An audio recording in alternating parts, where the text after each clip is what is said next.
Arratsaldeon, muy buenas tardes, ¿cómo están? Bienvenidos a esta segunda parte de nuestros informativos aquí en Tele7. Hoy es viernes 14 de enero y queremos acompañarles informándoles y también, pues, en la medida de lo posible, entreteniéndoles un poquito. En este último día de la semana queremos que nos acompañen, ya lo saben, en directo y un poquito más tarde en nuestras repeticiones y también, bueno, pues a través de nuestra página web www.tele7.com. Comenzando además, bueno, pues con esa visita del Lehendakari Iñigo Urkullu, que ha asistido a la inauguración de la RUN, el Colegio Vasco Francés, el primer centro transfronterizo de Euskadi. Situado en San Sebastián, ofrece un modelo de inmersión en euskera y francés, un curso que acoge a 75 alumnos y alumnas de educación infantil. El Lehendakari Urkullu, junto con el consejero de Educación, Jokin Bildarratz, ha asistido esta misma mañana a esta inauguración con, bueno, pues uno de los primeros centros transfronterizos de Euskadi, que ofrece ese modelo de inmersión en euskera y francés para ese alumnado, los más chiquis, como están viendo. Además, recibiendo, bueno, pues tanto al Lehendakari Iñigo Urkullu, a, bueno, otras personalidades que se han acercado a esta inauguración, y el consejero de Educación, Jokin Bildarratz, bueno, pues y disfrutando o viendo esas aulas de la mano del equipo directivo, pues las autoridades de ambos lados del Bidasoa han conocido de primera mano tanto el proyecto educativo como las instalaciones del centro escolar, ubicado, como decimos, en la capital guipuzcoana. En la intervención que vamos a escuchar dentro de unos segundos, el Lehendakari ha dado la bienvenida a este centro, a estos valores y a lo que representa. Comenta que es un proyecto pionero, innovador, que desarrolla un sistema, un proyecto pedagógico orientado a la realidad global que vivimos ahora mismo. Una visión, según el propio Lehendakari, acorde al espíritu y a los ideales que comparten en el proyecto de Eurorregión, la apuesta por la transformación y la formación de la juventud en un marco abierto, multicultural y multibilingüe, participando de un mismo proyecto europeo y europeísta. Además, ha aprovechado también su intervención, bueno, a hablar de la pandemia, hablar de esta situación, hablar de, algo que no puede dejar pasar, porque claro, al final, en todas sus intervenciones, pues es preguntado y es, tiene a bien contestar sobre la situación en la que estamos ahora mismo, si, bueno, pues se va a cambiar de fase y demás. Vamos a escuchar las palabras del Lehendakari Iñigo Urkullu, que, bueno, pues ha aprovechado para hablar de diferentes temas en esta visita, que, como decimos, bueno, pues ha cautivado a los más pequeños. Esta pandemia ha puesto de manifiesto la relevancia adicional que tiene la educación en nuestra vida familiar, laboral y social.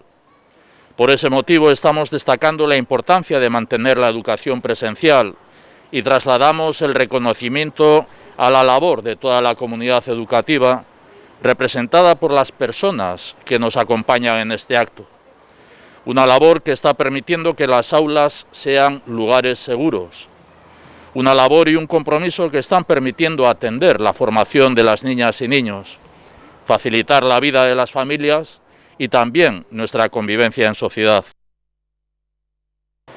El Gobierno vasco y el Lehendakari se esfuerzan en no contribuir a polémicas interesadas que alimenten la dinámica de enfrentamiento político-institucional permanente desde hace ya demasiados años a escala estatal.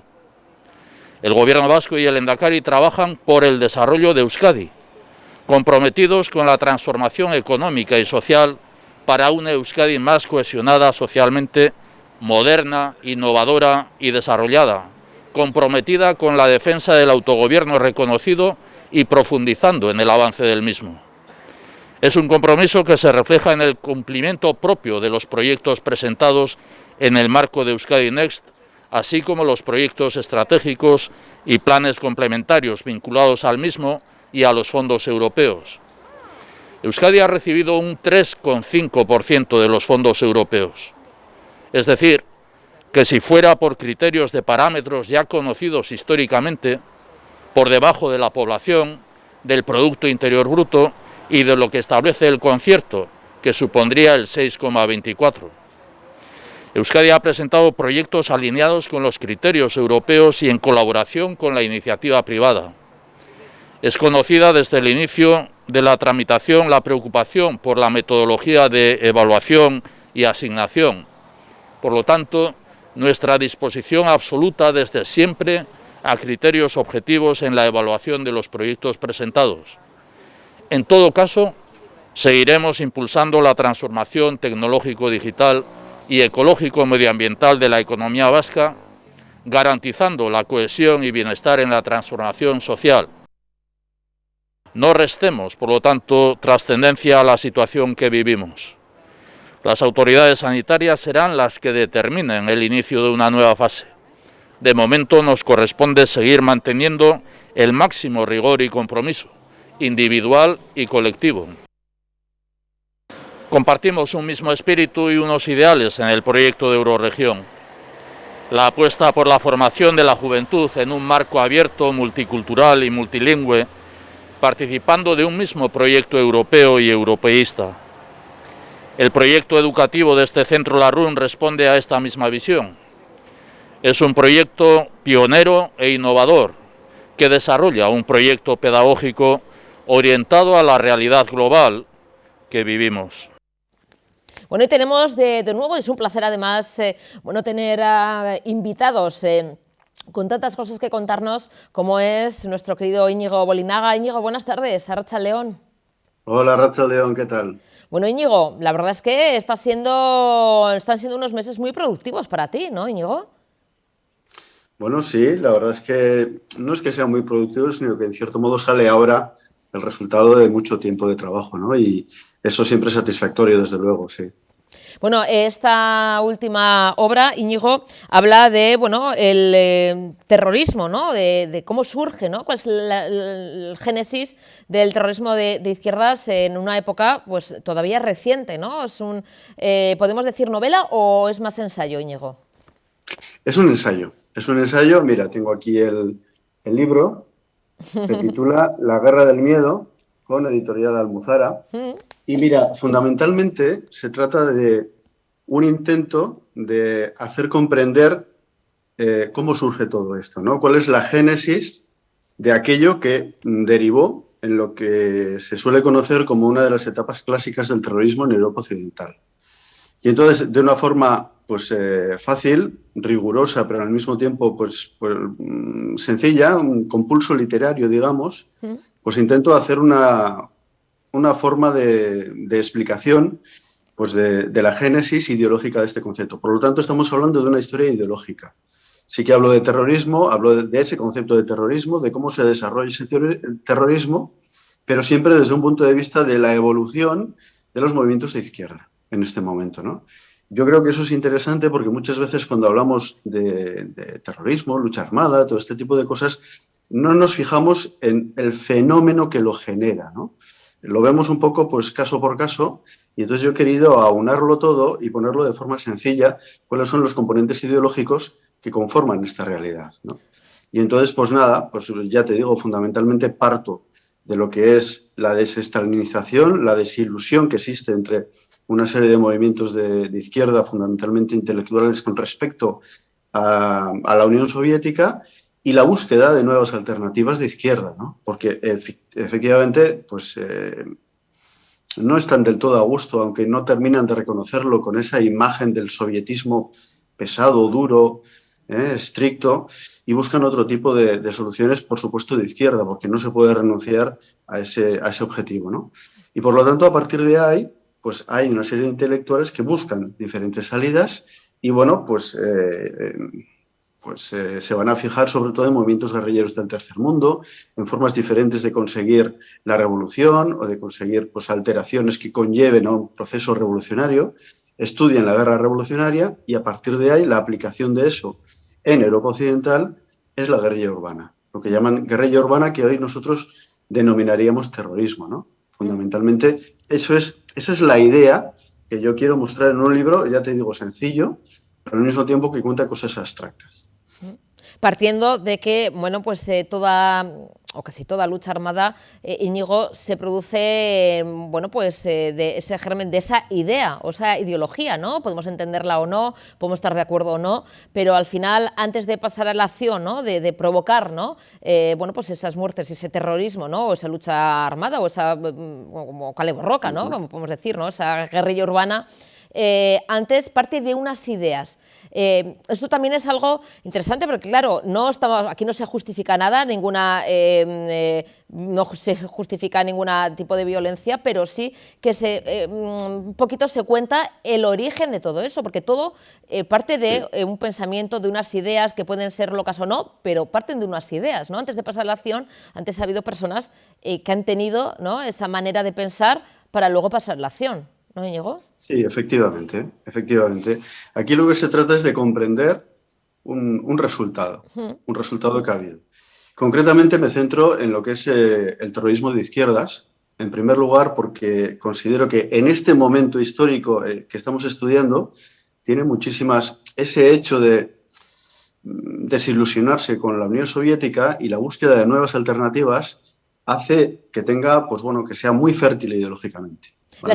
Perdona, Íñigo, la segunda mitad del siglo XX, ¿no? En la segunda mitad del siglo XX, efectivamente. Ahí estamos. Con todo el contexto de la Guerra Fría, etcétera, etcétera, ¿no?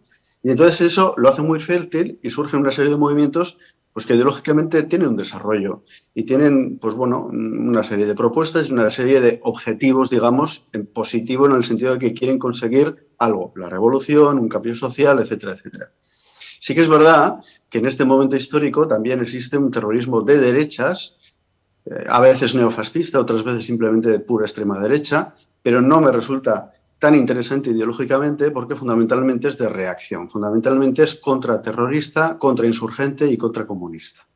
¿Vale? Entonces me he centrado por esa razón en los terrorismos de izquierda. Estos movimientos, ¿cómo surgen? ¿Cuál es el cambio, el clic que se da de un sovietismo o de un marxismo-leninismo que en principio no estaba de acuerdo con este tipo de movimientos? Lenin lo consideraba pues, una cosa que no tenía ningún sentido. Desde el punto de vista estratégico lo digo, no estoy hablando desde el punto de vista moral, porque yo creo que Lenin moralmente pues, consideraba que el objetivo justifica pues eso, los hechos y las circunstancias. No era para nada pacifista Lenin, ¿no? No, por supuesto que no. El marxismo en origen considera que el fin justifica los medios, ¿no? Eso es, por vía armada, ¿vale? Y entonces, bueno, pues esta es una de las líneas, pero que Lenin no tuvo en un primer momento. Lo consideraba pues cosa de los nihilistas, de los eseristas, de gente que no terminaba de tener un conjunto ideológico adecuado, ¿vale? No consideraba adecuado. Pero ¿qué es lo que ocurre? Ocurre que a partir de la desestalinización, los intelectuales, muchos intelectuales de izquierdas, empiezan a buscar otras alternativas. La primera de ellas, ¿cuál sería? Pues esa idea o esa relectura de un personaje que siempre ha sido muy importante en la izquierda italiana, sobre todo, que es Antonio Gramsci. Y este hombre no era tan severo en cuanto a la teoría del materialismo histórico, de que es la infraestructura la que condiciona absolutamente la supraestructura, donde está la cultura, la ideología, la política, el arte, etcétera, ¿no? Y entonces esto dice, a través de la supraestructura, que tiene bastante autonomía, más de lo que decía Marx, podemos alterar este tipo de cosas, ¿no? Entonces, gracias a eso, pues, y tirando un poco de Marcuse y de todos estos elementos de la Escuela de Frankfurt y bueno, pues este neomarxismo, empiezan a decir, los obreros son explotados, pero no terminan de darse cuenta porque el capitalismo, en cierto modo, pues ha sabido adaptarse y ha mejorado sus condiciones. Ya no son un agente revolucionario. ¿Quién es el agente revolucionario? Los estudiantes, por ejemplo, o los grupos marginados de la sociedad o grupos pues, que podríamos decir, con una terminología más actual, no normativos, digamos. Pues, por ejemplo, pues, gente racializada, gente proveniente del tercer mundo, pues el movimiento homosexual. A partir de esos momentos ya se actúa directamente en la supraestructura y por lo tanto empieza un nuevo tipo de izquierda que va a desarrollar una serie de luchas sectoriales que anteriormente pues no eran el objetivo directamente del marxismo, fundamentalmente. Mediante estas luchas sectoriales se considera que se va a movilizar a las masas revolucionarias. ¿Por qué? Porque se está acudiendo directamente a gente que no está tan influida por el capitalismo precisamente porque han sido marginados por este. Esta viene a ser la idea. Esto suena mucho a Marcuse y suena mucho a bueno, todos estos movimientos. Por lo tanto, ¿qué es lo que van a hacer? Actitudinalmente, ya hemos visto ideológicamente, actitudinalmente tiran al tercer mundo. Van a ver qué ocurre en esos territorios que no están tan digamos, supeditados o tan adaptados a ese capitalismo. El capitalismo no los ha sabido adaptar, marginados, por lo tanto. ¿Y qué es lo que está haciendo esta gente? Pues están haciendo una serie de movimientos de liberación nacional que combinan el socialismo y el nacionalismo en campañas antiimperialistas, anticolonialistas y fundamentalmente de guerrilla. Guerrilla que es guerrilla rural. Esa guerrilla rural se va a intentar adaptar a Europa. O sea, precisamente el cambio, la jugada que tenemos aquí es que, por un lado, se pasa de la periferia al centro. El marxismo tradicionalmente clásico había dicho que es el centro, el que, donde se va a generar la revolución que se trasladará luego a la periferia. Estos lo cambian totalmente. Entonces copian el modelo tercermundista, lo llaman así, tercermundista o tercerista, ¿vale? Lo copian y lo intentan aplicar a Europa, a esa Europa primermundista. ¿Lo tiene que aplicar cómo? Pues esa guerrilla urbana rural, transformarla en guerrilla urbana. Y por otro lado, también cambia el agente que tiene que dar ese paso revolucionario. La vanguardia revolucionaria ya no es el obrero. La vanguardia revolucionaria pues son precisamente estas minorías marginadas y estos estudiantes. Y esto se ve pues, en las revueltas del 68, por ejemplo, lo más sonado desde luego, pero lo que no terminó de derivar en una serie de movimientos como el terrorismo, por ejemplo, tan fuertes. En Italia, por ejemplo, en el 68 y posteriores también hubo un movimiento fuerte, se ocuparon universidades, se formó la llamada Universidad Negativa en la zona del Trentino y toda esta zona, y a partir de ahí surgen una serie de movimientos que, basándose en la guerrilla latinoamericana fundamentalmente, pero también en los movimientos de liberación del tercer mundo, aplican lo mismo y lo aplican en Europa. Ese es el origen ideológico y actitudinal de ese terrorismo, de esa época concreta, de esa etapa clásica del terrorismo en Europa Occidental, por así decirlo, del terrorismo de izquierdas, ¿no? Y esto es un poco lo que se analiza, es abstracto, pero se analiza de una forma, ya te digo, como si leyeras una novela prácticamente. Es una forma sencilla de comentar pues esto que yo me parece que es interesante, ¿no? Al menos conocer. Íñigo, una guerrilla, una lucha que tiene un importante componente ideológico, y yo no sé si en otros países hablamos, ¿no?, de esa guerrilla, ¿no?, que se traslada a Europa, bueno, del tercer mundo.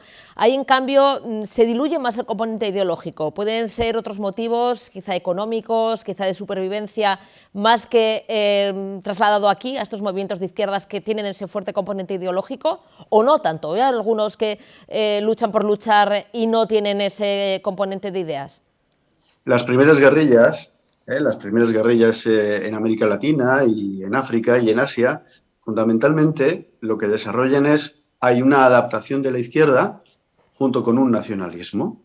Es el ejemplo de Mao, por ejemplo, que Mao viene al rescate en este sentido, ¿no? O sea, lo que hacen es unir la lucha nacional y la lucha social. Sin lucha nacional no hay libertad social, y sin lucha social no hay tampoco libertad nacional. Las dos van en la misma línea, ¿no? Esa viene a ser un poco la idea. Entonces, sí hay, también en los movimientos del tercer mundo, una especie, y los indigenismos actuales pues beben también de ello, un socialismo nacional, por así decir, bastante interesante que une las dos cosas, ¿vale? Hay otros movimientos de otro tipo, fundamentalmente fascistas, etcétera, que lo que hacen es sustituir la lucha de clases por el nacionalismo. Estos movimientos lo que hacen es aunarlos, los juntan. A partir del maoísmo surge esto, ¿vale? Entonces, todas estas guerrillas tienen, en cierto modo, una visión ideológica cuya base es esa, que puede ser más o menos rudimentaria y que se centra en el ideal del Fouquismo, sacado por Regis Debray y el Che Guevara, diciendo que hace falta poner un foco guerrillero, generalmente en el medio rural, y ese foco, poco a poco, va a ir abriéndose, va a ir copando más territorio hasta finalmente entrar a las ciudades, ¿no? Esa es la teoría del fouquismo. Controlando con el miedo, ¿no? Controlando, no, fíjate, evidentemente, por un lado eso, pero por el otro lado, los teóricos de la guerrilla revolucionaria, de la guerra revolucionaria, hablan de que tienen que tener el favor del pueblo. Sin el favor del pueblo, y lo marcan muchísimo, ¿no? Entonces, no es necesario, dirá Guevara o dirá Debré, que haya un ambiente prerevolucionario donde se coloque el foco. Ese foco guerrillero lo que tiene que hacer es abrir los ojos a la gente para que tomen conciencia de que están pues explotados, ¿no? Esa viene a ser la idea. Y por lo tanto, cuando lo hagan, ya se unirán o apoyarán a ese foco guerrillero. Esa viene a ser un poco la idea. ¿Qué es lo que pasa? Lo que pasa es que hay un señor que se llama Abraham Guillén, que por cierto era español, era republicano, que estuvo en América Latina después de la Guerra Civil, porque bueno, huyó de la cárcel, etcétera, etcétera. Y lo que hace es hacer esta adaptación. Coge el foquismo y dice, bueno, el foquismo puede servir en un contexto concreto, el cubano, pero si copiamos el modelo cubano en todos lados, no funciona. Hay que adaptarlo según a qué. Y en el caso de Uruguay, por ejemplo, los tupamaros pues le deben mucho, ¿no? Incluso en el ejemplo marigheliano de Brasil. ¿Por qué? Porque lo que hace es, bueno, en determinados lugares y por lo general también en lugares como Brasil, pues si te limitas al foco rural exclusivamente, puede ser que no salgas de ahí. Cuando realmente para decirlo de forma sencilla, donde se parte el bacalao, donde están todas las estructuras económicas, políticas, sociales, es en las ciudades. Entonces lo que hace es adaptar eso a las ciudades. ¿Cómo? Otro tipo de guerra. El ejército, esa guerrilla, tiene que ser un ejército invisible, un ejército secreto, un ejército que la gente, pues sus miembros estén vestidos como la gente normal, que trabajen en sus trabajos, que pasen desapercibidos, que golpeen y nadie sepa quién es. ¿Para qué? Pues la espiral acción-reacción, que también la adoptó ETA, esa teoría. En el momento en el que esa guerrilla urbana ataca, pues las fuerzas de seguridad no saben qué hacer, no saben qué responder y van contra la población. Atacan a la población y por lo tanto la población se va a sentir cada vez más cerca de esa guerrilla urbana. Esa viene a ser un poquito la teoría, ¿no? Entonces, eso es actitudinalmente lo que hace Abraham Guillén y luego se lo, digamos, adopta Marighella en su mini manual del guerrillero urbano, que es un mini manual que adoptaron en Europa pues prácticamente todas las guerrillas urbanas o grupos terroristas que surgen, y no solamente de izquierdas, y a partir de ahí ya tenemos formado esa guerrilla, ya tenemos ese concepto ahí perfectamente formado. A eso sí le añadimos la ideología tercerista que hemos comentado anteriormente, el ejemplo más cercano que tenemos es el de ETA. ETA, digamos que ideológicamente estaba un poquito pues bailando por ahí hasta que en la Quinta Asamblea adoptan esta ideología tercerista, ¿no? Independencia y socialismo. O sea, no puede haber una liberación nacional sin haber una liberación social y viceversa. Las dos van a la vez, ¿no? Entonces, estas dos cosas juntas conforman ese nuevo, digamos, foco que va a generar en ese terrorismo clásico y en ese tipo nuevo de terrorismo que surge en Europa, apoyado fundamentalmente, claro, por la Unión Soviética y bueno, pues por movimientos anticapitalistas.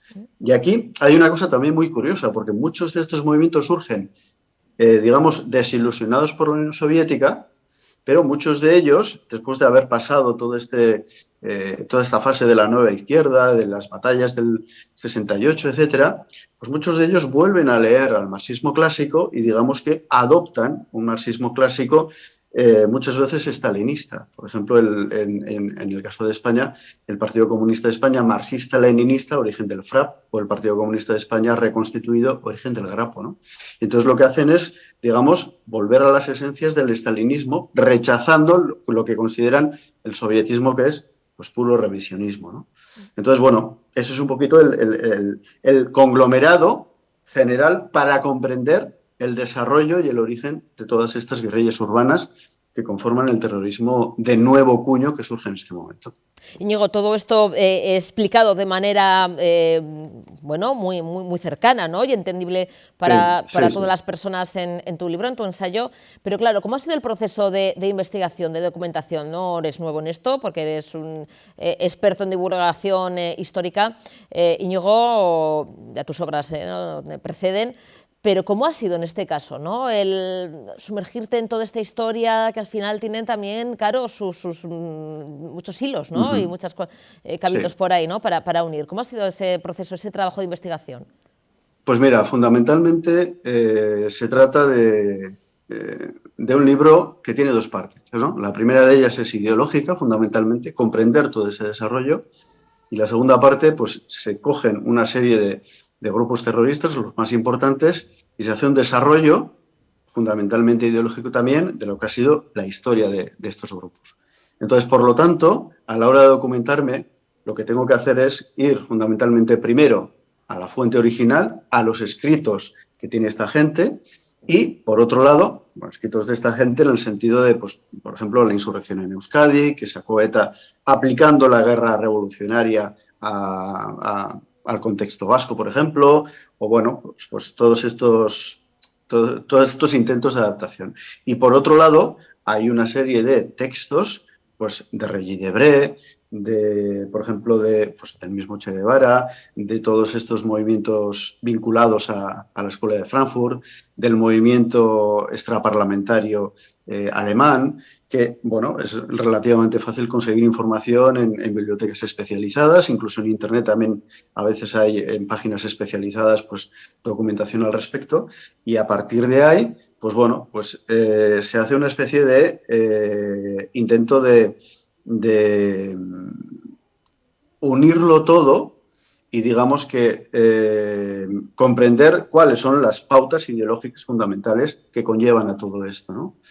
Y bueno, pues fundamentalmente eso ha sido bibliográfico, esencialmente documental y bibliográfico, la búsqueda de información. La búsqueda de información realmente muchas veces es, pues bueno, es trabajosa, pero la verdad es que es francamente interesante porque se descubre realmente que hay una serie de desarrollos ideológicos e intelectuales muy interesantes que van a llevar, curiosamente, a algunos al pacifismo más acendrado y a otros, pues, precisamente, en el terrorismo, ¿no?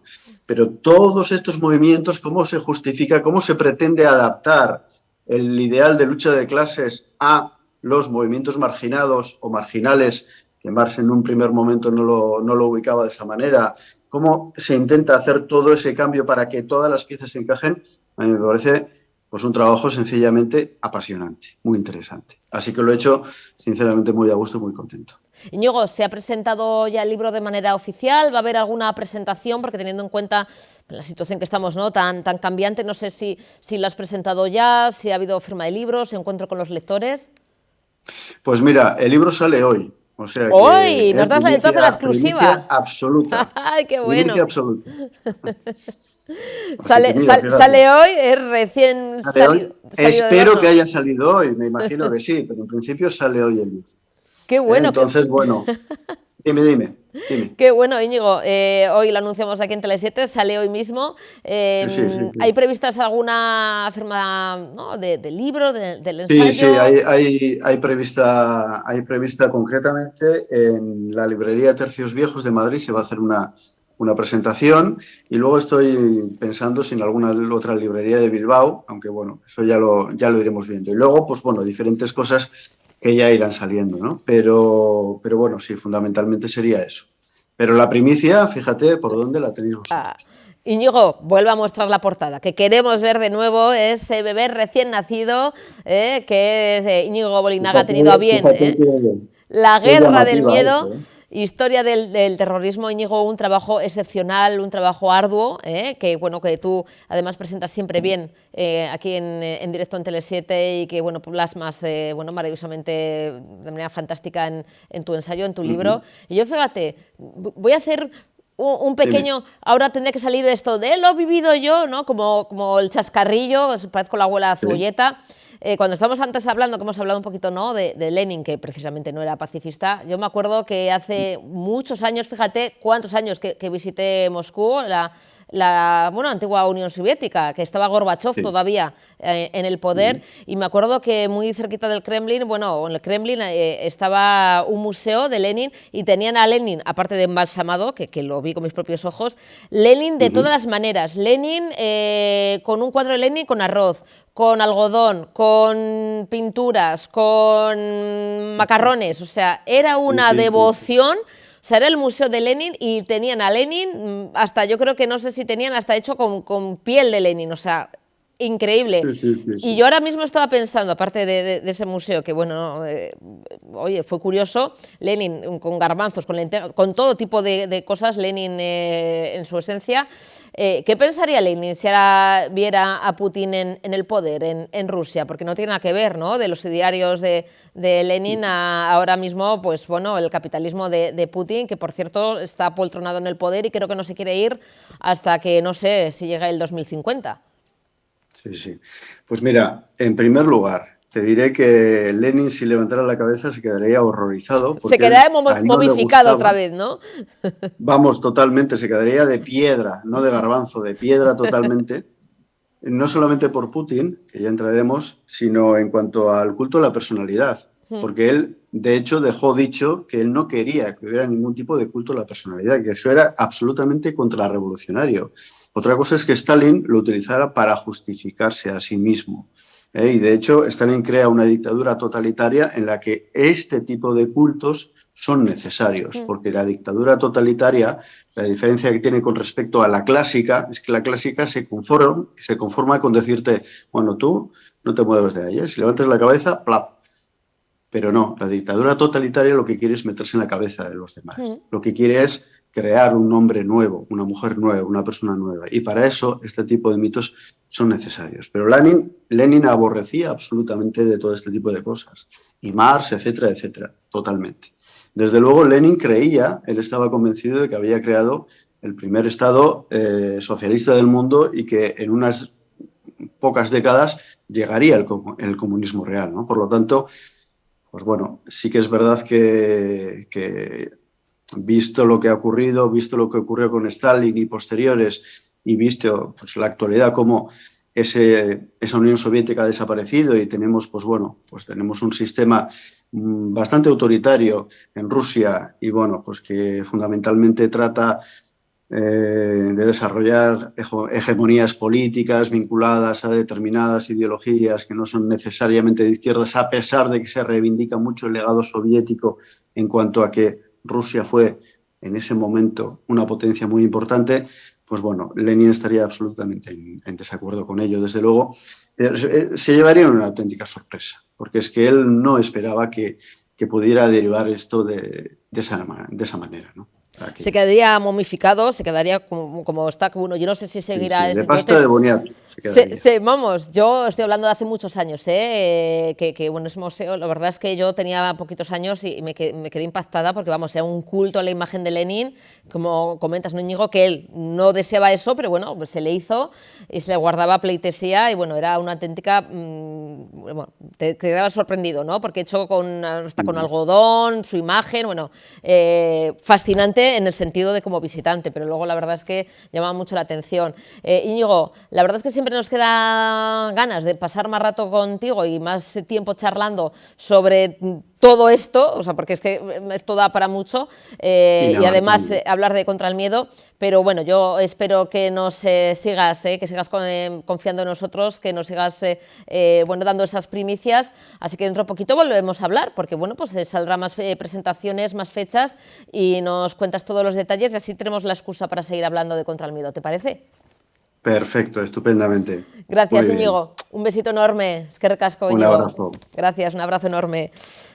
Bueno, y algo muy sorprendente, ya no sé, igual ustedes se han sorprendido, eso me pasó a mí, esto es como bueno, pues lo del abuelo Cebolleta, la abuela Cebolleta que cuenta sus historias, bueno, pues sí, ese Museo de Lenin es real, no sé si seguirá todavía, porque hace mucho tiempo que no paso por Moscú, pero sí que era Lenin en todo, vamos, los sentidos, que con macarrones, con garbanzos, con nubes de algodón, con tejidos, con telas, Lenin por todos lados. Bueno, pues en este caso también se van a sorprender y bueno, no de manera grata, porque la verdad es que nos hemos quedado un poquito ojipláticos todos los miembros de la redacción, porque así, a gritos y desde la calle, se comunican en Murcia los positivos y negativos en un centro de salud, en un centro concreto de salud de Murcia.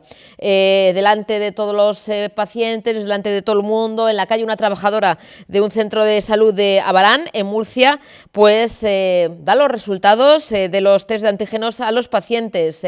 pide incluso el número de teléfono, bueno, pues así, de esa manera, como si estaría cantando, yo qué sé, los goles del Atleti de ayer mismo. Una cosa muy sorprendente, y desde el Consejo General de Enfermería pues lamentan esta escena y recuerdan que cómo debe tratarse este tipo de información que es privada, que no se tiene que hacer público y que solamente se tiene que dar al paciente, y pedir también los datos al paciente en petit comité, no se tiene que pedir así a voz en grito como si fuera una lonja de pescado. Vamos a ver las imágenes para que vean de lo que estamos hablando.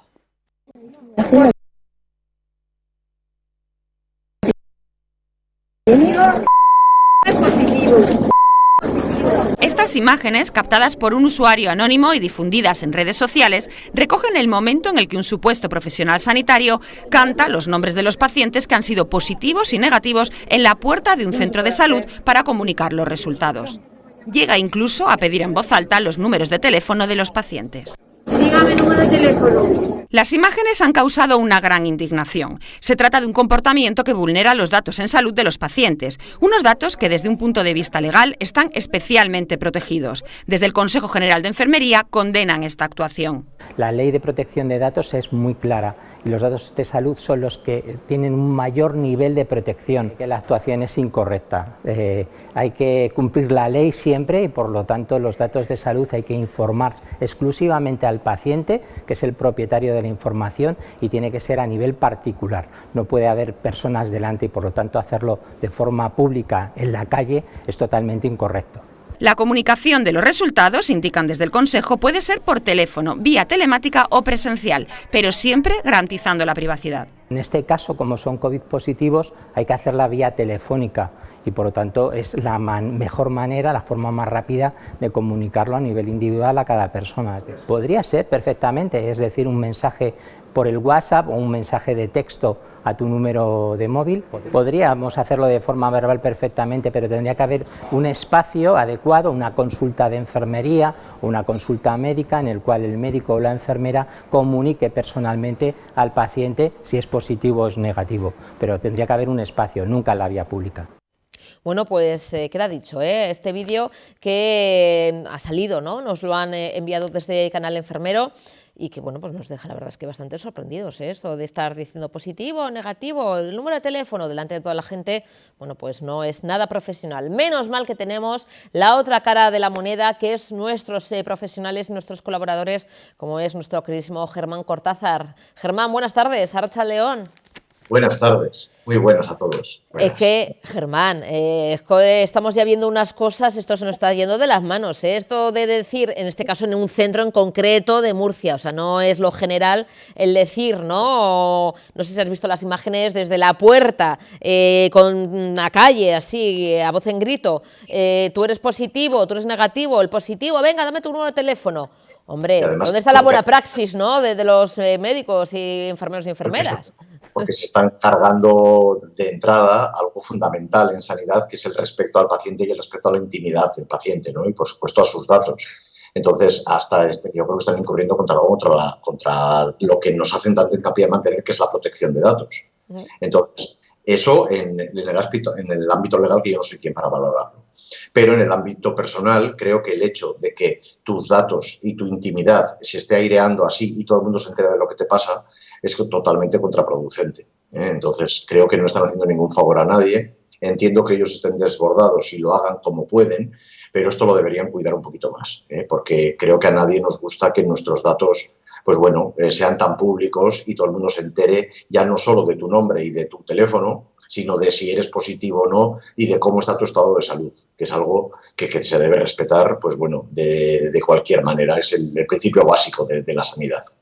Germán, el otro día cuando hablábamos por teléfono, te comentaba, porque está saliendo mucho en noticias, ¿no? Y estamos oyendo ya cada vez más hablar de coronafobia, que es ese miedo, ¿no?, patológico al coronavirus, que se puede reflejar, ¿no? Hay algunos síntomas como es la compra masiva de test, de antígenos, el lavado compulsivo de manos, ese miedo exagerado, ¿no?, al contacto. Hay que tener precaución, pero claro, no es lo mismo tener precaución y y ser previsor y, por supuesto, cumplir con las normas, que Claro. desarrollar un problema psicológico. Esto nos va a conllevar importantes problemas psicológicos, ¿no? Y yo no sé si lo han puesto el nombre de coronafobia, pero Germán, que algo nos está pasando, eso es un hecho.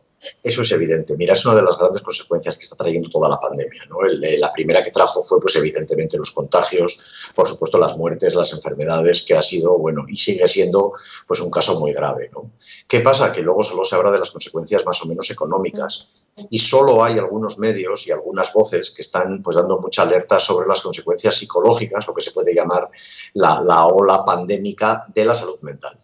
Entonces, hay que tener mucho cuidado con ella porque nos están advirtiendo todos los servicios de salud y la Organización Mundial de la Salud, pero lo estamos viendo en consulta, lo estamos viendo en la clínica del día a día, ¿no? Cómo están aumentando de una forma enorme todos los casos de salud mental, es decir, los casos de ansiedad, de depresión, de angustia, de obsesión, de compulsión, de fobias, es decir, todos los problemas que ya estaban ahora se han multiplicado. Tanto en las personas que tienen algún tipo de problema, que ahora, pues evidentemente se les ha recrudecido, como en personas que incluso no tenían ningún problema y ahora están surgiendo en personas que, hablando de salud mental, eran totalmente sanas. Porque te digo, la gran consecuencia, la económica, es muy grande, pero la de salud mental está siendo terriblemente importante. Entonces, hay que vigilarlo, hay que avisar sobre ella, hay que avisar a la población de que tengan cuidado de todo lo que vamos a hablar ahora, de lo que puede suponer lo que es esta coronafobia, que se le ha puesto ese nombre, para que estemos alertas, para que intentemos solucionarlo y en caso de que no podamos, pues evidentemente acudamos a un profesional. Germán, además de, por supuesto, ese miedo al contagio, miedo, ¿no? Sí. por enfermar, ¿no? y fallecer por la COVID-19, hay Sí. también muchas veces que nos pasa, yo me incluyo, que, bueno, porque ya nos están diciendo, bueno, que todos nos vamos a contagiar, ya casi lo estamos dando por hecho, sobre todo con esta nueva variante, la Omicron. Pero fíjate, miramos, yo creo que más por nuestra familia que por nosotros. Es decir, sí, que nadie piense, oye, pues claro que te tienes que preocupar por uno mismo, pero puede ser también el que tengamos mucho miedo a contagiar a nuestros seres queridos, es decir, a nuestra ama, a nuestro aita que tienen ya una edad, a nuestro aitita, a nuestra mamá. O sea, que estamos ya muy pendientes, ya no solamente por nosotros mismos, de manera egoísta, sino también por el familiar que podemos tener cerca. Sí. ¿Y eso se traslada también a ese miedo más generalizado, Germán? Sí, a ver, el primer miedo que hemos tenido, y es uno de los grandes miedos que hemos tenido, es por las personas mayores, ¿no? En todas las olas anteriores, sobre todo al principio del coronavirus, cuando había tanta desinformación y tanto desconocimiento, uno de los grandes miedos que teníamos era que enfermaran nuestros mayores y, por supuesto, acabaran muriendo, porque sabemos que ocurrió en miles de personas y que, por desgracia, ha supuesto mucho problema.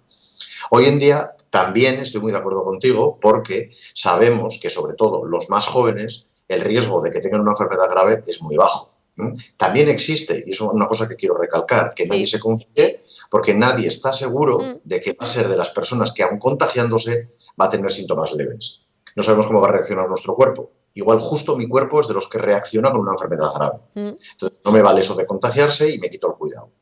Entonces tenemos mucho miedo a contagiar a las personas mayores porque sabemos que son los más débiles. Entonces, ¿en qué se traduce ese miedo? Que por eso se ha llamado fobia. A ver, tanto en esto como en todas las fobias, en salud mental hablamos de fobia cuando es un miedo irracional. Es decir, cuando el miedo es proporcionado, no lo llamamos fobia. Es decir, por ejemplo, si ahora aquí hubiera un león con una boca así de grande amenazándome, eso no sería una fobia a un león, sería un miedo real. ¿Vale? En los momentos en el que el contagio, la enfermedad y las muertes eran muy graves, pues el miedo que teníamos al coronavirus también era proporcionado. Lo malo es seguir ahora en esta ola y después de 2 años con ese miedo que nos paralice. Es decir, que sea un miedo que nosotros llamamos irracional, que lo podemos traducir en que no nos deja hacer una vida normal. Nos impide pensar, nos impide concentrarnos, nos impide hacer nuestras actividades diarias, como pueden ser trabajar, estudiar, que hay muchos adolescentes que les está ocurriendo. Entonces, cuando ese miedo a algo, que en este caso es el coronavirus, nos está bloqueando nuestro día a día y nuestra capacidad para funcionar en el día a día, ya podemos empezar a hablar de una fobia. Y se está dando, se está viendo muchísimos casos. Germán, ¿cuáles son las pistas? Porque antes, bueno, decía algunos ejemplos, ¿no?, de lavado compulsivo. Ya no es que nos lavemos, que por cierto es algo también de higiene, ¿no? Lavarnos las manos, ahora un poquito más, pero ese lavado compulsivo de manos, la compra de test, por ejemplo, ¿no?, de manera masiva y acumulando test y test, hacerse pruebas casi de manera diaria. ¿Cuáles son las pistas que nos pueden dar a pensar que una persona, bueno, pues sufre este tipo de fobia? Mira, la primera pista que tenemos que ver es que esa persona solo hable de esto. Es decir, su tema recurrente a lo largo del día sea hablar sobre el coronavirus. Tenga un exceso de información, esté continuamente informándose, viendo noticias, leyendo, acudiendo a foros, a redes sociales, siempre pendiente del coronavirus. Y que su tema de conversación, no voy a decir el único, pues porque no se puede estar 24 horas hablando de esto, pero que veamos que habla en exceso sobre el coronavirus. Que esté siempre, que tenga un exceso de datos, porque tampoco sé por qué tenemos tantos datos. Hay personas que te dan una cantidad de datos y parece que hablan como los científicos, que dices, no puede ser, esta persona se ha sobreinformado. Entonces, cuando alguien se sobreinforma y habla en exceso sobre todo esto, ya tiene que ser la primera alarma. Y luego, cuando veamos que está limitado, por ejemplo, que le impide lo que te he dicho, te impide trabajar, te impide estudiar, te haces demasiadas revisiones, estás continuamente, por ejemplo, poniéndote el termómetro, vigilando la fiebre, viendo si la tos es normal o no es normal, comprando demasiados test, haciéndose en exceso pruebas, por ejemplo, las pruebas de antígenos. Y ya no te cuento a partir de mañana que van a ser más baratas. Miedo me da. Cierto. Porque, claro, recordemos que las pruebas de antígenos, cuando no hay síntomas, no valen para nada. Entonces, hay que hacerse una prueba si tenemos síntomas o hemos tenido un contacto directo. Pero eso tiene que ocurrir cada ciertos días. Alguien que se ha hecho una prueba cada día o cada 2 días es que nos puede hacer sospechar que algo no va bien en esa persona porque se está obsesionando con el tema del coronavirus y puede que esté generando esta fobia. También si duerme mal, si tiene excesivos nerviosismos, si le está impidiendo comer, dormir, es decir, tener las rutinas básicas, ha influido en el sueño, que sabes que también es uno de los grandes problemas que está habiendo, los problemas de insomnio que está habiendo desde la pandemia, pues se han multiplicado, no voy a decir un número porque no me sé la estadística, pero se han multiplicado enormemente. Entonces, si vemos que está ocurriendo todo eso, que alguien está pues demasiado inquieto, los adolescentes, que no paran quietos, que tienen dificultades para dormir, que no se concentran, los mayores que estamos haciéndonos pruebas, mirándonos los síntomas, revisando nuestro estado de salud, continuamente preocupados por los síntomas, por el estado, e informándonos en exceso, es que algo está pasando. Y luego fobia social, ¿no? Me refiero, hay que tener, por supuesto, esa precaución, ¿no? Mantener esa distancia de 1,5 metros, todos con mascarilla, por supuesto, intentar, bueno, pues tener un poquito unos grupos burbuja, pero eso no quiere decir, Germán, que hay gente que, vamos, que es que se cruza la acera, no queda ya ni con nadie, absolutamente con nadie, aunque sea con mascarilla, y que, bueno, pues está alejada del mundo o de la realidad desde hace casi 2 años que vamos a cumplir con esta pandemia. Ojo, porque eso luego también puede conllevar a que, bueno, esto no sé si se va a gripalizar o se va a normalizar, porque, claro, yo creo que ha venido para quedarse, vamos a tener que convivir lamentablemente con este virus. Claro, hay gente que luego, ¿cómo va a retomar esas relaciones sociales? Porque una vez de que uno se aleja, yo no sé si cómo luego vuelve otra vez a la realidad, ¿no?, social. Cuesta, fíjate, pero ya no solo me estás hablando de que no le cueste ir a reuniones, a cenas, a comidas o a bares, por ejemplo, ¿no? Hay mucha gente que desde todo esto, desde toda la pandemia, casi no sale de casa. Y esto nos puede parecer una broma, nos puede parecer un chiste, pero estamos viendo a muchas personas que están encerradas en casa y que hoy en día siguen encerradas en casa, que salen lo justo. Hay personas que han preferido teletrabajar y han elegido teletrabajar, ya no digo las que sea obligatorio, sino que lo han preferido, y luego no salen de casa para nada, casi ni para lo necesario. Igual que todavía, y esto nos puede parecer también un poco broma, todavía hay gente que sigue lavando la compra cuando la trae del supermercado. Entonces, todo eso, hoy en día, quiero decir, hace 2 años era proporcionado, hoy en día es desproporcionado. Entonces, hoy en día, con los datos, con la información que tenemos y con la evolución que está teniendo la pandemia, eso quiere decir que algo no va bien, algo en cuanto a la salud mental, que es de lo que estamos hablando ahora. Entonces, todo eso nos tiene que dar una pista. ¿Qué hay que hacer? Hay que empezar a salir, hay que empezar a relacionarse y hay que empezar a normalizar todo esto. Lo veo importante. Sabes que a los sanitarios no nos gusta nada el término gripalizar, porque la gripe es una cosa y el coronavirus es otra. Entonces no podemos identificar uno con otro. Pero entonces, ¿por qué vamos a cambiar el término gripalizar? Lo vamos a cambiar por normalizar. Porque esto se convierta en una endemia, se convierta en una enfermedad con la que tenemos que vivir, pues igual que vivimos con otras crisis respiratorias, y entonces haremos una vida normal. Y el que se ponga enfermo, pues se quedará en casa y tomará paracetamol, pues igual que con otras enfermedades, y ya está. Hasta que eso llegue, tenemos que intentar hacer una vida lo más normal posible, porque si no se nos va a bloquear la vida, se nos va a bloquear la salud mental. Y tenemos que tener mucho cuidado si nos detectamos esto a nosotros o a las personas que tenemos alrededor. Germán, ¿y vosotros cómo se enfrentáis a esta situación, vosotros los psicólogos y psicólogas? Sí. Porque claro, yo creo que no había una situación así de este miedo, estas fobias, desde el ébola, ¿no? Creo que fue en 2014, que fue también, bueno, una locura, ¿no? Estamos hablando, yo me acuerdo, ¿no? Del pobre perrito, ¿no? Que mataron al perro pensando que iba a contagiar. Y más cosas, o sea, ese miedo al contagio, ¿no? Eso. Vale, ¿cómo lo enfrentamos? Bueno, es verdad que esto es la primera vez que lo vemos, porque, a ver, el ébola fue muy pequeño, es decir, vimos ciertas noticias en la tele, pero fue muy pequeño. Se puede parecer quizás un poco más a cuando vino la gripe aviar o cuando vino la gripe A, ¿no? Y lo tenemos que comparar. Cuando vino la gripe aviar o la gripe A, que parecíamos que también que todos íbamos a morir, luego descubrimos que no, que aquello se acabó y ahora llevamos una vida normal con respecto a la gripe aviar y a la gripe A. Bueno, creo que con el coronavirus va a pasar algo igual. Lo que pasa es que es verdad que está tardando mucho más, porque la gripe aviar tardó 3 meses y en esto llevamos 2 años. Sí. Entonces, ¿qué nos está pasando? Que lo tenemos que empezar a normalizar y a ver que se va a acabar, pero es que está tardando mucho.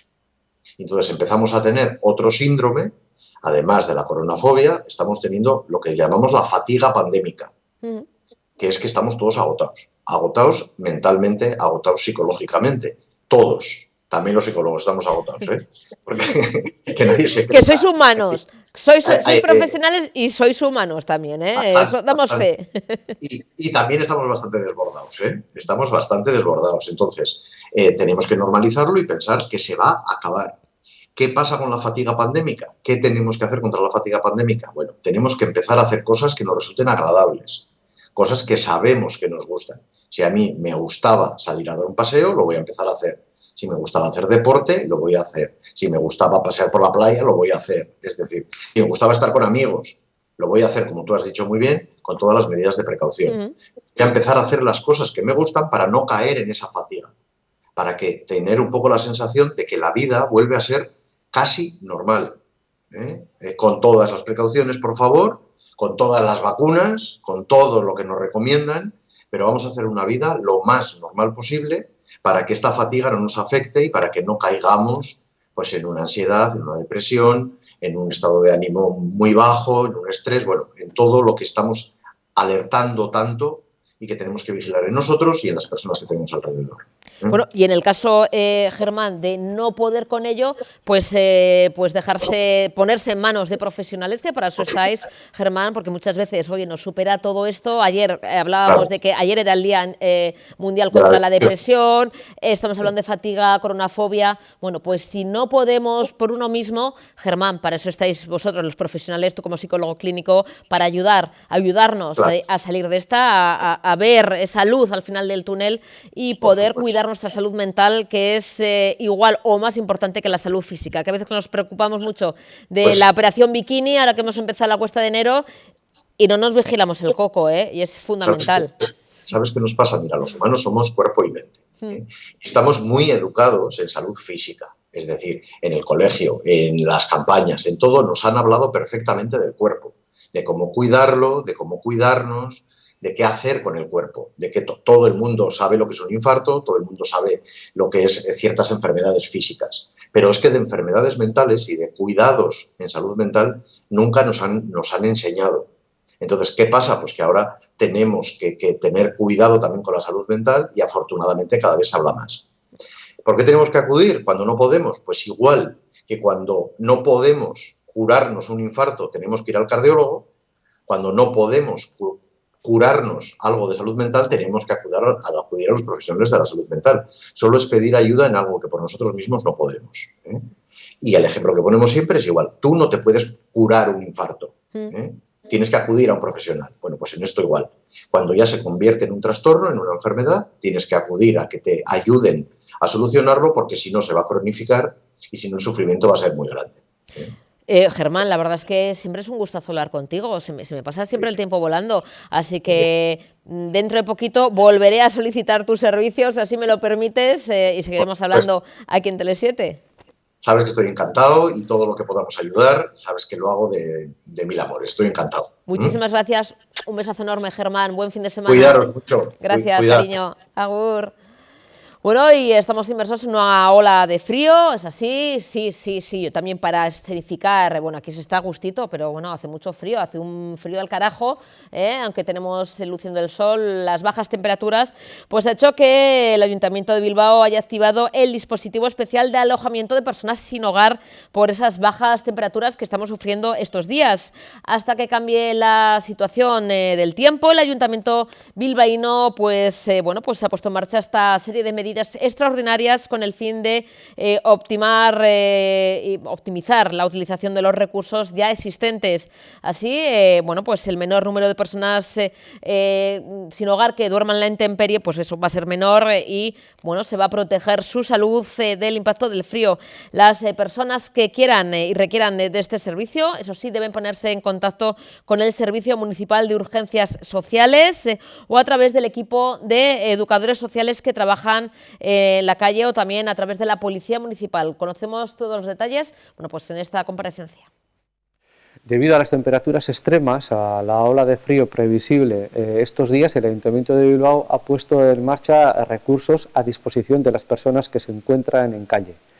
Estas personas que se encuentran en calle pueden acceder a estos dispositivos de manera extraordinaria, bien llamando al Servicio Municipal de Urgencias Sociales o poniéndose en contacto con los educadores de calle o bien a través de la Policía Municipal de Bilbao.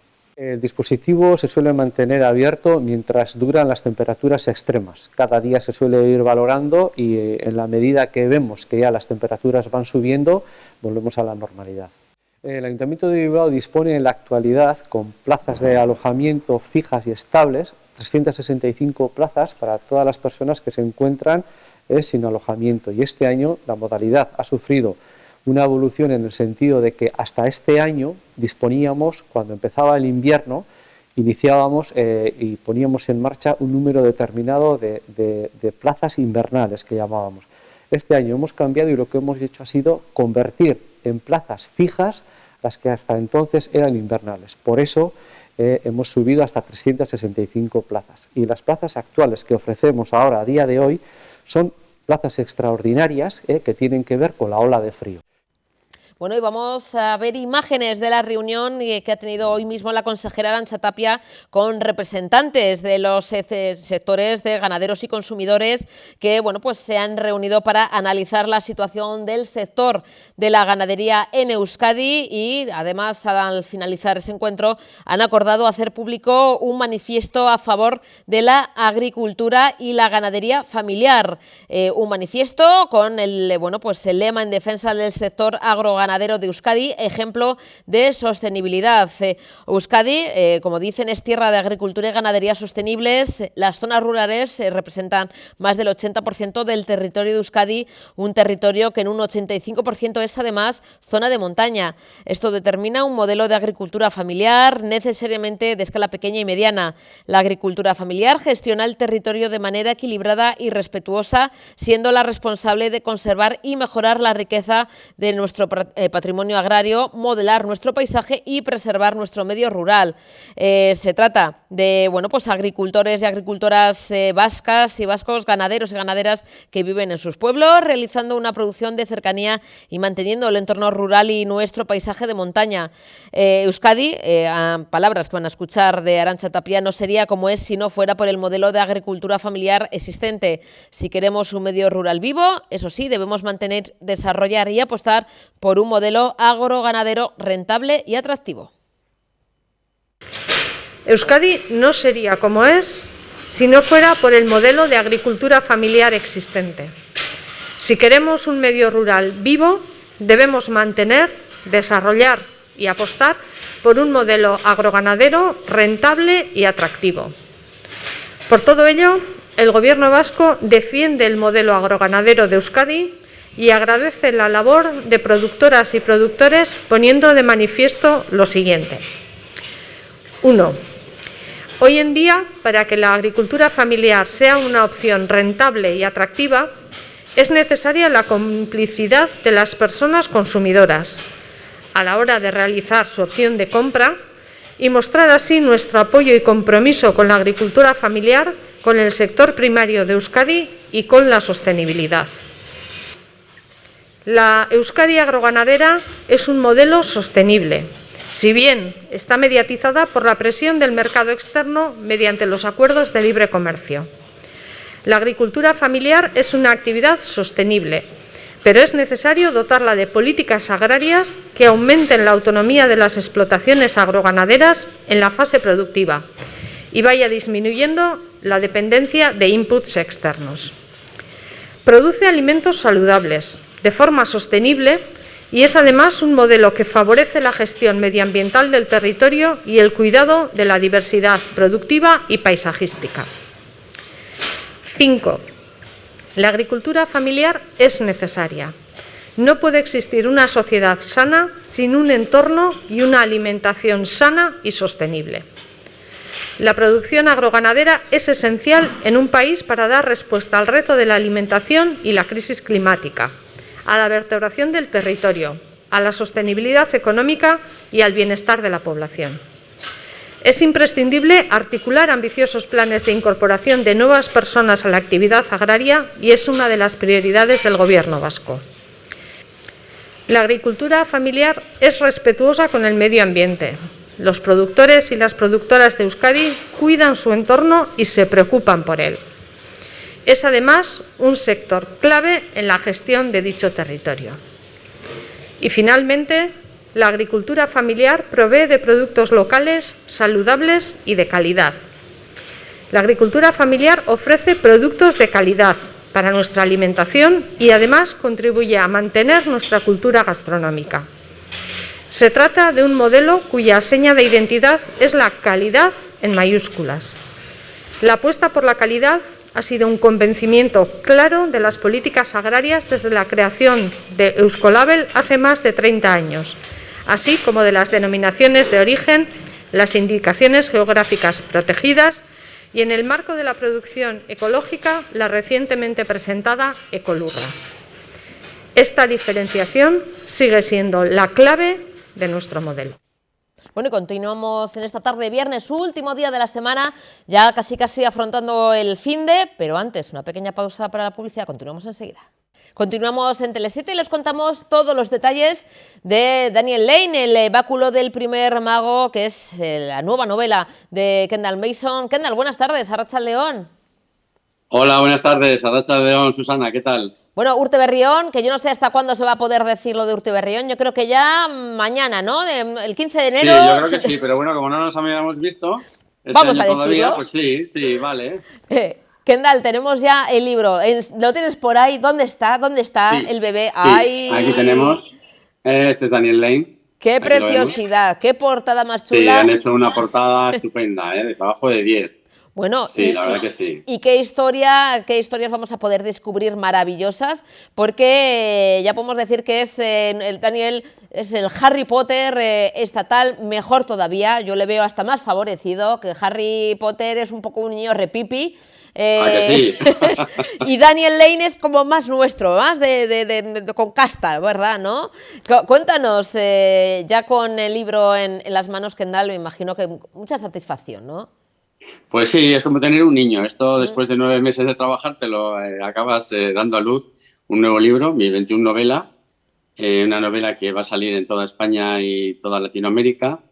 Y ese también, pues como tú decías, pues más nuestro. Daniel Lane es una versión al estilo español de Harry Potter, que además pues Daniel Lane desarrolla toda su historia partiendo de una ciudad como es Madrid, y en una zona a las afueras de Madrid que es muy bonita, que es la zona de la Pedriza y la zona donde está una gran presa cerca de la cual está el castillo de Manzanares el Real. En esa zona es donde comienza la historia de Daniel Lane y sus dos amigos, que son Sam Pace, un chico muy inteligente, y una chica estupenda que es Hester Maylen. Ellos tres van a ser, junto con el Colegio de Magia y Hechicería de Arbanjad, el guiño a esa saga famosa. A partir de ahí, pues claro, la trama no tiene nada que ver y cualquier otra cosa, cualquier otro parecido, pues es pura casualidad. Pura casualidad porque, claro, hay esa guerra, ¿no?, entre los magos primigenios, entre la verdadera magia y un ser oscuro, ¿no?, como siempre, confrontándose, ¿no?, esa verdadera magia con alguien que intenta también, me imagino, que controlar y tener todo el poder. Y van a descubrir también los magos, las brujas, el propio poder, por ejemplo, de sus báculos, de sus instrumentos, ¿no? Y los propios instrumentos van a conocer también la magia de sus dueños. Pues la verdad es que, bueno, las varas de esa saga y las varas de Daniel Lane no tienen nada que ver. Están basadas en las antiguas varas y báculos celtas auténticos, para lo cual sí que ha habido que investigar un poco y saber cómo se fabricaban. Hay también personajes muy históricos como Morgana Le Fay, aunque aquí no aparece como casi siempre aparece en las novelas de Mala, sino más bien todo lo contrario. O sea que es buena, también, porque siempre nos la ponen, sí, Kendall, de sí. Morgana, ¿no? De bruja mala, malísima, ese atractivo de la maldad, pero entonces no, pero una bruja buena. No. Ella era la suma sacerdotisa de la antigua religión y, lógicamente, pues cuando lucha contra el cristianismo que se instala en sus tiempos, pues claro, depende del punto de vista del vencedor o del vencido, pues es mala o buena. Claro. En este caso es una bruja muy buena que va a ayudar mucho a Daniel Lane y a sus amigos a combatir a un villano que siempre tiene que existir, un señor oscuro, porque si no, no hay novela, ¿verdad? Sí. Y que en este caso es Lord Hosterball, que es un señor oscuro que ya domina todo el mundo mágico. O sea que la historia aquí comienza a la inversa. Los conspiradores son los tres amigos y sus magos, con un par de castillos que todavía quedan libres de ese dominio del señor oscuro y que van a comenzar a conspirar para quitarle el poder a quien gobierna. O sea, a la inversa de como suele suceder en otras sagas. Un golpe en la mesa de estos tres amigos con toda la aventura que ello supone. Ya, cuéntanos, Kendall, luego también hay unas reliquias por ahí que tienen que ser recuperadas. ¿Esto también es una misión de Daniel y sus amigos? Sí, forman parte de la búsqueda de la magia Frengen, que es la clave de todo este libro.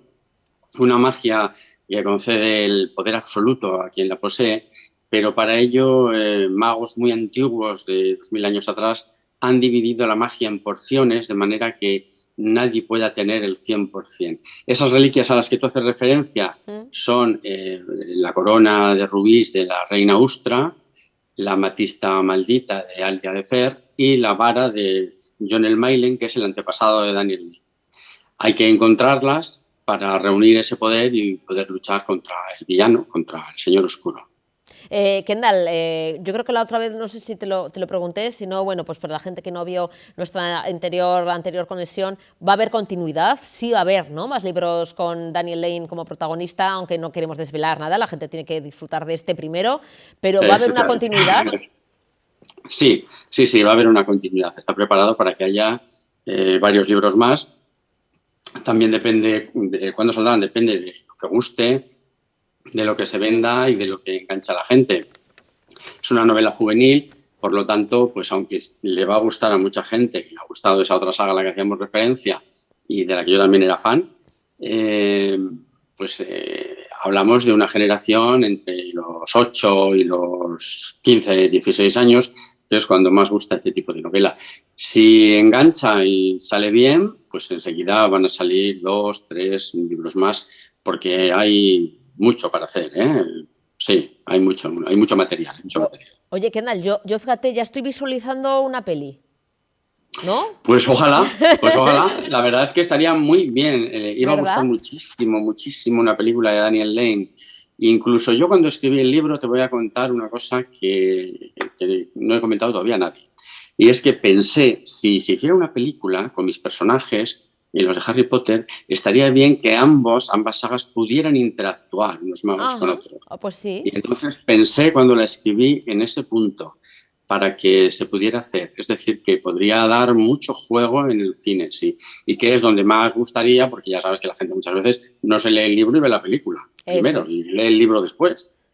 Oye, pues guárdame un papelito que sea no sé, de una que pasa por allí. De bruja buena, de bruja buena. Ah, pues también, sí, además basado en hechos reales. Basado en hechos reales, yo soy un poco bruja, pero de las buenas, ¿eh? De la que hay alguna en la que sí que encajarías, Susana, hay alguna en la que sí que encajarías. Cuenta conmigo, yo deseando salir en la peli. Hombre, ya te cuento. A ver si hay suerte. Kendall, bueno, y ya como tenemos el libro ahí en mano, ¿cuándo va a haber presentaciones? ¿Cómo lo vas un poquito a mover? Pues mira, estoy negociando con varios sitios el local donde presentarlo, aquí en Bilbao.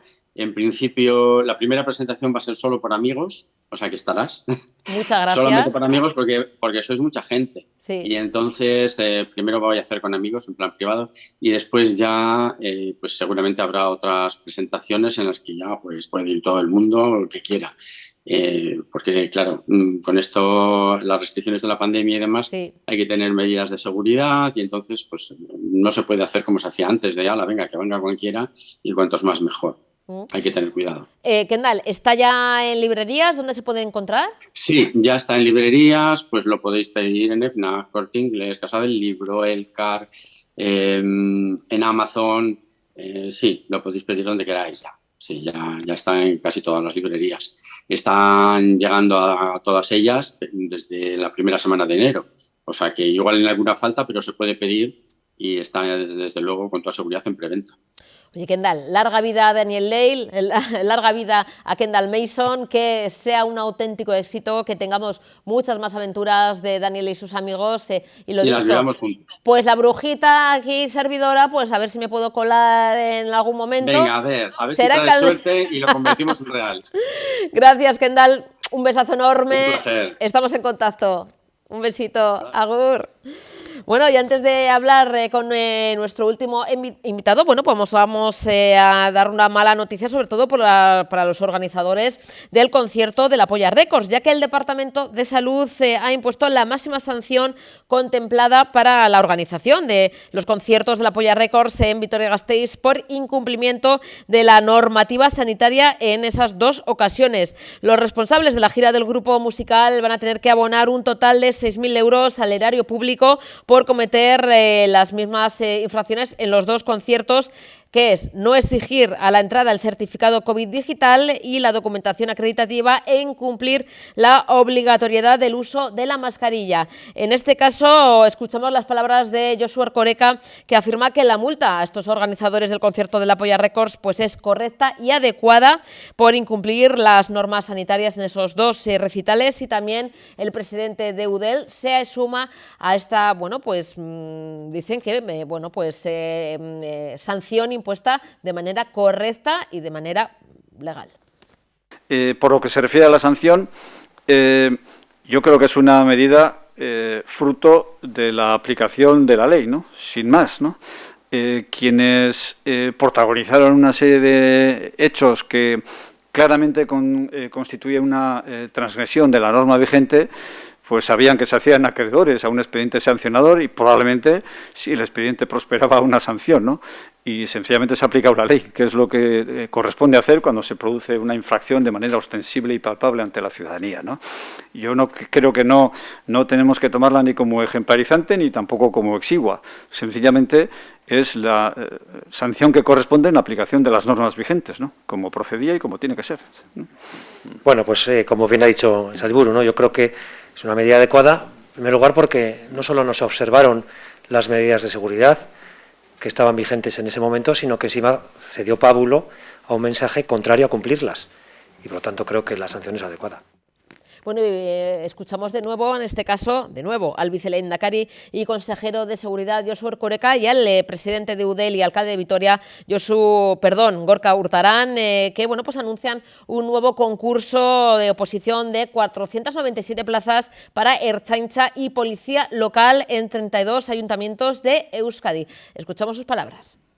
Cercanía, auxilio, asistencia, especialización.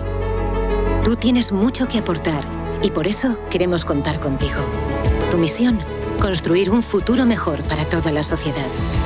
Nueva convocatoria conjunta para el ingreso en la Ertzaintza y policías locales de Euskadi.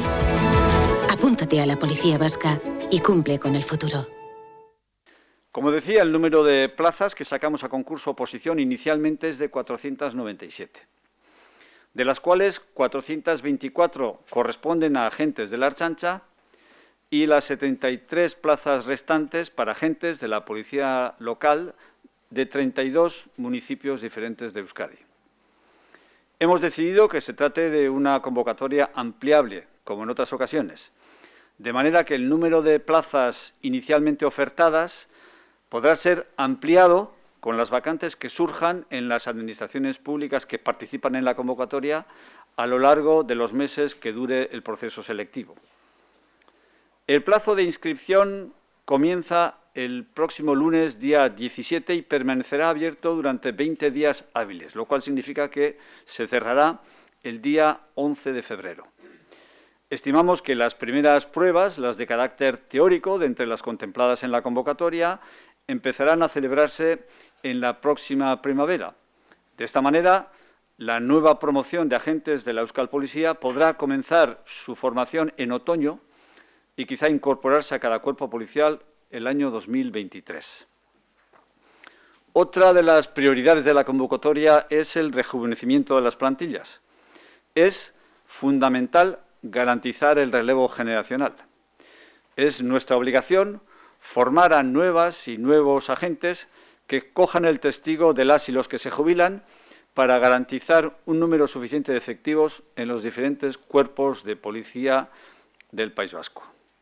40 años después de aquella primera promoción, la Ertzaintza es ya un cuerpo policial maduro, profesional y plenamente capaz de responder a los nuevos retos de la seguridad pública. Una policía integral, avanzada y que goza de reconocido prestigio internacional en muchos ámbitos. Una policía bien dotada, altamente valorada por la ciudadanía y muy apreciada en Euskadi por su singularidad histórica.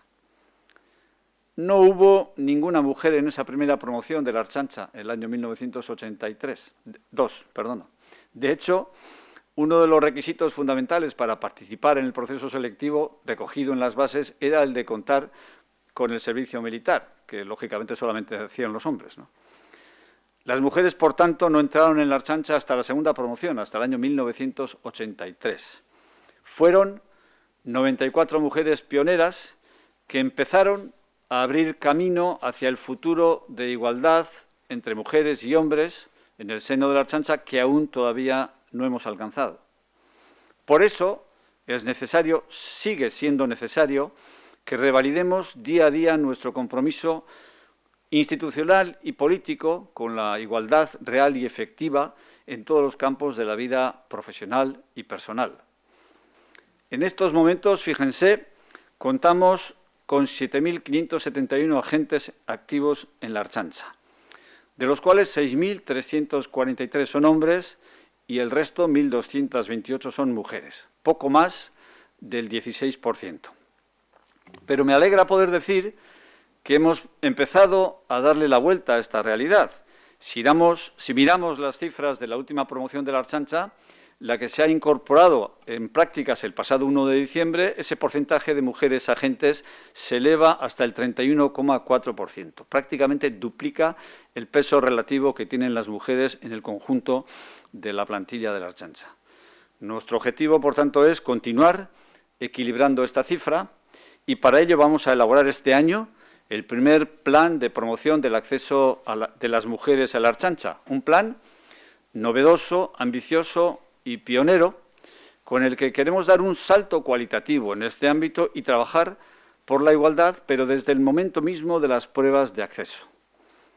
Por lo tanto, bueno, yo querría trasladar en primer lugar como representante de Eudel y en nombre de todos los ayuntamientos y municipios vascos mi agradecimiento sincero al vicelehendakari y al consejero de Seguridad y a todo su equipo por el trabajo que realizan con estos procesos de convocatorias unificadas de ertzainas y de agentes locales porque facilitan mucho la vida de los ayuntamientos, facilitan mucho la gestión municipal y sobre todo porque en una única convocatoria podemos dar respuesta a, de momento, las 73 plazas que 32 ayuntamientos necesitamos de agentes municipales.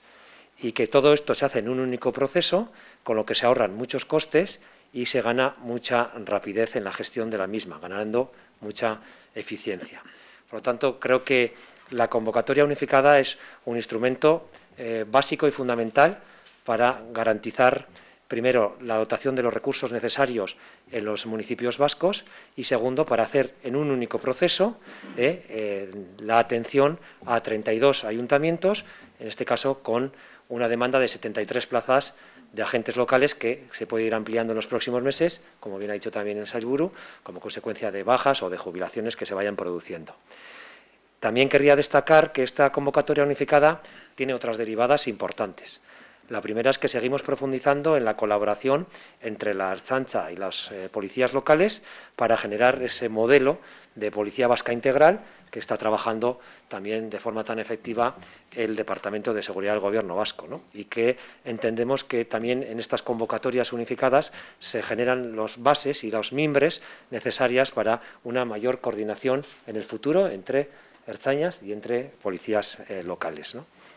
Por otro lado, damos respuesta a un compromiso que tenemos los municipios vascos de ir actualizando las plantillas de los policías y agentes locales, de tal manera que pues, vayamos hacia una policía pues, más joven, más moderna y también más igualitaria.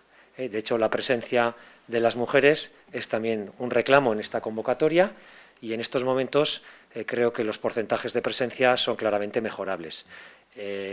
A fecha de hoy, en las policías locales la presencia de la mujer es del 15,7% y, por lo tanto, creo que hay mucho margen para incrementar no solo la presencia de mujeres en el cuerpo básico, sino también en los cargos de responsabilidad, como también recientemente hemos podido comprobar, ¿no? Y por último, pues un mensaje claro, ¿no? Creo que las personas que componen tanto la Ertzaintza como las policías municipales de Euskadi son hijos e hijas de nuestros pueblos y de nuestras ciudades y que están para ayudarnos, pero todo no puede recaer en ellos y, por lo tanto, un llamamiento a esa conciencia colectiva de toda la ciudadanía para que primemos el interés general, la protección de todas y todos los vecinos y que colaboremos también en ese objetivo que tan loable que persiguen tanto ertzainas como agentes de la policía local. Y agradecer una vez más al Departamento de Seguridad, al Gobierno vasco, a la Academia de Arkaute y, en definitiva, a todos los que hacéis posible estas convocatorias unificadas que facilitan mucho la gestión municipal, que nos ayudáis mucho, Sailburu, que nos ayudáis a cubrir las plazas que tenemos vacantes en nuestros pueblos y ciudades y que dais una respuesta muy rápida, muy efectiva, mucho más barata a todos los ayuntamientos para cumplir con un objetivo claro que es el de garantizar la seguridad de todas y todos los ciudadanos de Euskadi. Así que eskerrik asko.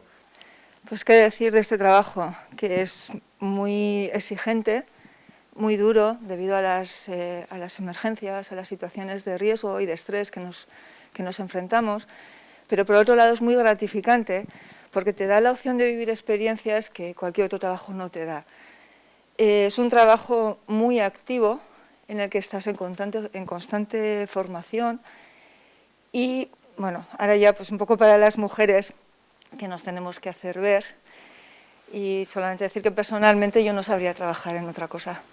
Bueno, y vamos a escuchar las palabras de la vicelendakari y consejera de Trabajo y Empleo, Idoia Mendia, que ha defendido los consensos entre instituciones, partidos y agentes sociales para ofrecer un rumbo claro a la ciudadanía que necesita señales de compromiso y estabilidad. Se refiere en la presentación al Plan de Empleo de Vitoria-Gasteiz en colaboración con el Ayuntamiento de la capital alavesa y ha apelado al diálogo institucional y a la búsqueda de consensos más amplios que los de la mayoría de gobierno y a la vocación de compartir soluciones. Escuchamos sus palabras. Consensos entre partidos y con los agentes sociales. Este año lo estrenamos con un acuerdo de inmenso valor en la Mesa de Diálogo Social en España, que va a incidir positivamente en quienes trabajan en Euskadi y en sus empresas. Desde el Gobierno vasco hemos hecho una apuesta inequívoca por la concertación social y por eso damos una gran importancia al acuerdo sobre el marco laboral para el conjunto del país. Y por eso confiamos en que quienes han aprobado los presupuestos aquí y allí, quienes apuestan por una salida que recupere el valor de la negociación colectiva y que limite la temporalidad, aprueben también este avance en la recuperación de los derechos de los trabajadores y esa seguridad que necesitan las empresas para crear empleo. Y ahí va a tener un papel fundamental la red de centros de innovación en el empleo, que va a situar su cabecera aquí, en Vitoria-Gasteiz. Ahí va a tener su centro, porque creemos que en Vitoria-Gasteiz, en su potencialidad, y Lanbide quiere hacer de esta capital la referencia sobre la que dibujar todas las apuestas innovadoras que van a ser imprescindibles para afrontar las grandes transiciones en las que estamos inmersos. Y tanto para el caso de Vitoria como de Euskadi y de España, con un añadido que tampoco quiero que pase desapercibido, con consensos más amplios de los de la mayoría de Gobierno. Esta es la guía con la que vengo trabajando como vicelehendakari responsable de Trabajo y Empleo, la de buscar acuerdos más allá del espacio de confort de las mayorías gubernamentales, porque es verdad que el Gobierno municipal vitoriano y el de España no cuentan con mayoría absoluta, pero el Gobierno vasco sí tiene la mayoría suficiente. Pero, sin embargo, demostramos que los consensos no son necesarios solo por razones aritméticas, ¿no?, sino que son necesarios para ofrecer un rumbo claro, esperanza, compromiso y estabilidad a la ciudadanía, en estos tiempos, además, de tanta turbulencia. Volvemos a escuchar al viceconsejero Josu Erkoreka. En este caso anuncia que el Gobierno vasco va a comenzar el próximo 1 de febrero a devolver las multas cobradas por el incumplimiento de la normativa ligada al primer y al segundo estado de alarma. Son más de 8.392 multas interpuestas por la Ertzaintza y las policías locales de Euskadi. El importe total de estas multas asciende a 2,5 millones de euros que se van a devolver mediante un sencillo documento que la ciudadanía va a poder descargar, rellenar y entregar en euskadi.eus o en las oficinas de atención del Gobierno vasco, Zuzenean, entre otras maneras. Pero son esas multas que se van a devolver a partir del 1 de febrero y que ustedes ya pueden reclamar si se les puso alguna de estas multas por parte de la policía local de alguno de los municipios o por la Ertzaintza ligadas a ese estado de alarma, el primero y el segundo estado de alarma. Con esta noticia y esta buena información ya nos despedimos. Les deseamos que pasen un buen fin de semana, que lo disfruten muchísimo y que estén el lunes aquí de vuelta con todos nosotros, como siempre, en Tele7. Lo dicho, disfruten un montón y sean felices. Agur.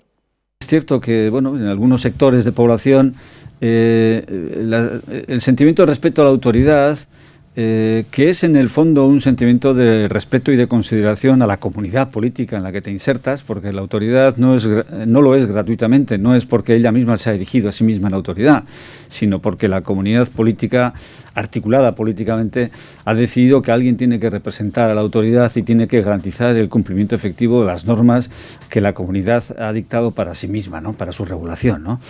Y entonces, bueno, pues algo de esto ha existido.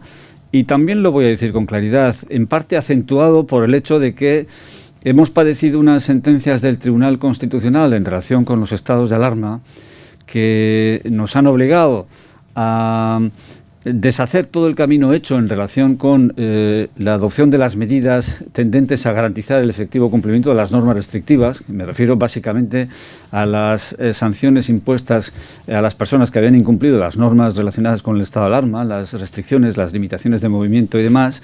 Claro, todo eso ha habido que rehacerlo enteramente. Y el hecho de que un tribunal como el Constitucional diga que todas las multas impuestas en el fondo son ilegales o son ilegales como consecuencia de la declaración de inconstitucionalidad del estado de alarma y hay que devolverlas todas, pues significa, claro, para los agentes que venían trabajando con especial empeño, además, porque así se les pidió, ¿no?, en el cumplimiento de normas que garantizaban la salud pública, se hayan sentido autorizadas, y que mucha gente en la calle, que ha visto que, que la multa que en su día le impusieron por actuar con absoluta impunidad, por saltarse las normas sin ninguna dificultad y sin ningún escrúpulo, ahora resulta que se las van a devolver, esas sanciones que en su día se les impusieron, pues eso estimula, digamos, el desafío, la actitud de desafío de autoridad, de desprecio, de desconocimiento de lo que es la autoridad. Y todo esto pues está presente y está militando en todo esto que me comentas, ¿no? Bueno, nosotros yo creo que fuimos la primera administración que, cuando leímos las sentencias del Tribunal Constitucional, ya la primera, que se dictó en julio del año pasado, vimos claramente que con aquellos contenidos jurídicos era obligado devolver las multas pagadas, ¿no? Hubo quien se mantuvo más reticente durante mucho tiempo, pero nosotros lo vimos con claridad porque hay unos parámetros jurídicos inexorables, ¿no? Y lo anunciamos así. Después han venido otras, incluso la Administración Central, en esa misma dirección. Pero claro, esto en una administración pública no se improvisa ni se resuelve de la noche a la mañana, ¿no? Y después de hacer los contrastes y de hacer los análisis jurídicos pertinentes y de organizar dentro de la propia administración, en fin, pues todo lo que hay que organizar para poder poner en marcha un proceso de este tipo, y ya lo tenemos todo preparado, y de manera que a partir del 1 de febrero, en el que se publicaría en el Boletín Oficial del País Vasco una orden dictada por mí, estableciendo los procedimientos y las condiciones para que se haga efectiva esa devolución, pondremos a partir de ahí en marcha ya todo el proceso y todo el procedimiento, ¿no?, para la devolución. Todo nos pondremos en contacto individualizadamente con todas las personas que han pagado alguna multa, siempre y cuando tengamos alguna referencia sobre su dirección, ¿no? Es decir, porque hay algunos casos en los que esa dirección no existe, no consta en la información de la que dispone el departamento, ¿no?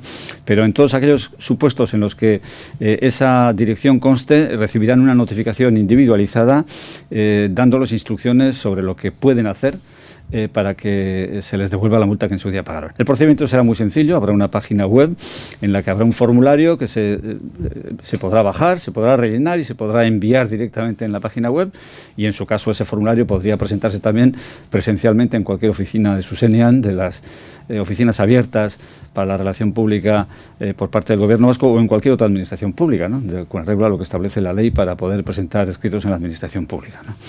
Estamos hablando de aproximadamente 8.400 multas impuestas o por el Gobierno vasco o por las administraciones locales, ¿no?, con policías municipales que también han puesto en marcha expedientes sancionadores, que son todas, excepto Bilbao, Vitoria y Barakaldo, que impusieron sus propias sanciones y van a establecer sus propios mecanismos de devolución, ¿no?